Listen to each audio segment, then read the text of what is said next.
And the Fitzsimons Innovation Community is associated with science, but its leaders are ready to branch out to help the city it's in, which is Aurora. So we hear about the big plans in our newest episode of The Business Buzz, which is streaming on 9 News Plus right now. The council and through a board-led process has really re-envisioned what it takes to really build a vibrant place. And you can imagine it doesn't create vibrancy if you have people just working from 8 to 5. What really creates vibrancy is you have people living there, and you have students coming onto the campus, and you have people learning and wanting to be in this place. So we re-envisioned our master plan and went from to over 7,000 housing units, the potential on this campus, continuing with lab and bioscience space, but also retail and commercial, because you can't get a restaurant if you don't have people in this space.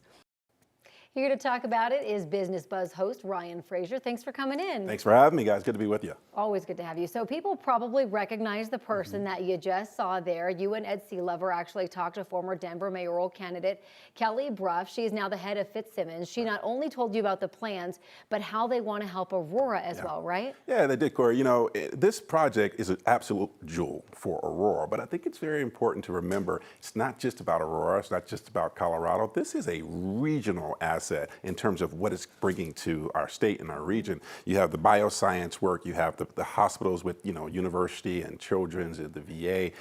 And what they're doing out there is looking to make it into a truly live, work, play, a complete neighborhood. So for the scientists and the entrepreneurs that work out there today, they don't just have to commute, they can actually live there, they can raise their families there. And I think, quite frankly, it's long overdue to make that campus truly a place where people want to be.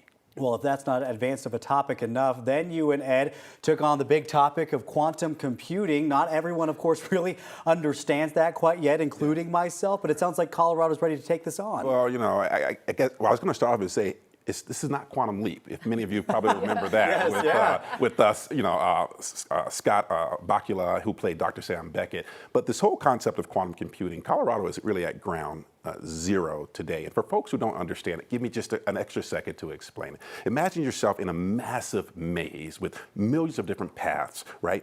A regular computer would try each path one at a time until it found the right exit.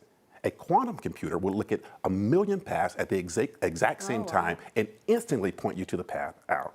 The power and the speed of quantum is what makes it a game changer. And Colorado has been designated as a federal tech hub for quantum computing. And so you have federal dollars that will flow into the state. You also have private investment. And those two things combined give Colorado the opportunity to be a leader, creating thousands of jobs in the future. In fact, IBM is working with local universities to do just that, to train quantum software developers, quantum hardware engineers. All that's happening in our state. And so we take a close look at that on the Business Buzz to kind of get ahead of the game in terms of where we're going. Yeah, I like that he broke it down because we're like the blonde girl from Big Bang Theory. Yeah, 100%. We don't get it. That's exactly how I feel right now.